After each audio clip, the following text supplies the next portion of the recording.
BRK ప్రపంచం, నేను మీ మమత.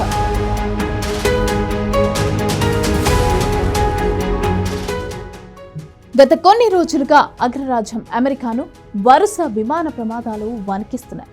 ఆకాశంలో పేలిపోవడం, రన్వేపై ల్యాండింగ్ సమయంలో కుప్పకూలుతున్నాయి.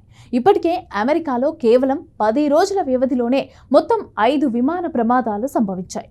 దాదాపు 80 మంది వరకు ప్రాణాలు కోల్పోయారు. ఇటీవలే అమెరికాలో 2 విమానాలు ఢీకొన్నాయి.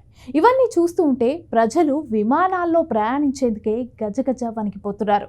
ఇక తాజాగా కెనడా దేశంలోని టొరంటో పియర్సన్లో ఓ అంతర్జాతీయ విమానాశ్రయంలో విమానం ప్రమాదంకి గురైంది.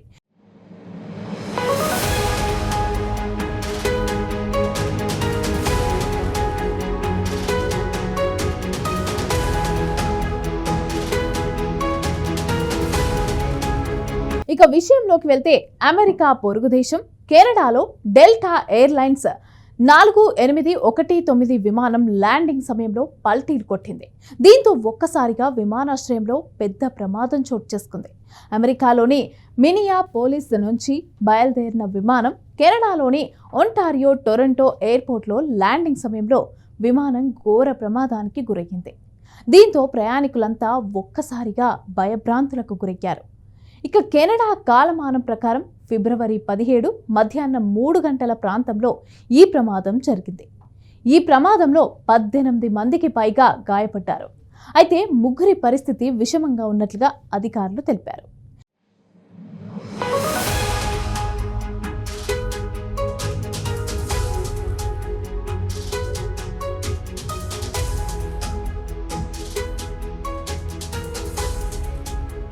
ఎవరి ప్రాణాలకు ప్రమాదం లేకపోవడంతో ఊపిరి పీల్చుకున్నారు అధికారులు. అయితే ఈ ప్రమాదం ఎలా జరిగింది? అంత పెద్ద విమానం ఎందుకని తిరగబడింది? అందులో ఎంతమంది ప్రయాణికులు ప్రయాణిస్తున్నారు? ఎంతమంది మృత్యువాత చెందారు అనేది ఇప్పుడు తెలుసుకుందాం రండి. విమానం తలకిందులైన ఘటన తాజాగా కెనడాలో చోటు చేసుకుంది. టొరంటో పియర్సన్ అంతర్జాతీయ విమానాశ్రయంలో రన్వేపై డెల్టా ఎయిర్లైన్స్ విమానం కూలిపోయింది. విమానం ల్యాండింగ్ సమయంలో క్రాష్ ల్యాండింగ్ అయింది. ఇక ఆ తర్వాత విమానం తలకిందులుగా పడిపోయింది. రన్వేపై విమానం జారుతూ బోల్తా పడిన దృశ్యాలు సోషల్ మీడియాలో వైరల్ అవుతున్నాయి. విమానం జారుతున్నప్పుడు అందులో నుంచి మంటలు చెలరేగాయి. వెంటనే ఎమర్జెన్సీ సిబ్బంది అప్రమత్తమై వాటిని అదుపు చేశారు. అందులో చిక్కుకుపోయిన ప్రయాణికులను సురక్షితంగా బయటకు తీసుకొచ్చారు. క్షతగాత్రులను ఆసుపత్రికి తరలించి చికిత్స అందించారు. కాగా ఈ ప్రమాదంకు ప్రధాన కారణం ఏంటని ఇంకా ఏం తెలియలేదు. కానీ ప్రాథమికంగా దర్యాప్తులో వాతావరణ పరిస్థితులే కారణమని అధికారులు చెప్తున్నారు.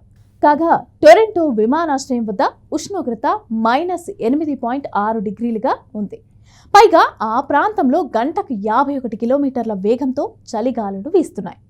ఉష్ణోగ్రతలు పడిపోవడంతో రన్వేపై దట్టంగా మంచు పేరుకుపోయిందని అధికారులు చెప్పారు. ఇక ప్రమాద సమయంలో విమానంలో 80 మంది ఉన్నారని, అందులో దాదాపు 22 మంది కెనేడియన్లు ఉన్నారని డెబోరా ప్లింట్ చెప్పుకొచ్చారు. టొరంటో విమానాశ్రయంలో డెల్టా ఎయిర్లైన్స్ కూలిన ఘటనలో ఎవరూ మరణించలేదని తెలిపారు. 17 మందిని స్వల్ప గాయాలతో ఆసుపత్రులకు తరలించారని అన్నారు. అంతకుముందు వైద్య సిబ్బంది మాట్లాడుతూ ఈ ప్రమాదంలో 18 మంది గాయపడ్డారని తెలిపారు. అందులో 3 పరిస్థితి విషమంగా ఉందని చెప్పారు. మిన్నియాపోలిస్ నుంచి వచ్చిన డెల్టా ఎయిర్లైన్స్ విమానం ప్రమాదానికి గురైందని పియర్సన్ ఎయిర్పోర్ట్ ఎక్స్ ట్విట్టర్లో పోస్ట్ చేసింది. ఇక ప్రస్తుతం విమానం తిరగబడి ఎయిర్పోర్ట్లో పడి ఉన్న వీడియో సోషల్ మీడియాలో వైరల్గా మారింది. కెనడా వాతావరణ శాఖ తెలిపిన వివరాల ప్రకారం విమానాశ్రయంలో మంచు కురుస్తోంది. గాలి వేగం గంటకు 51 కిలోమీటర్ల నుంచి 65 కిలోమీటర్ల వరకు ఉంది. ఉష్ణోగ్రత -డిగ్రీల సెల్సియస్ ఉంది.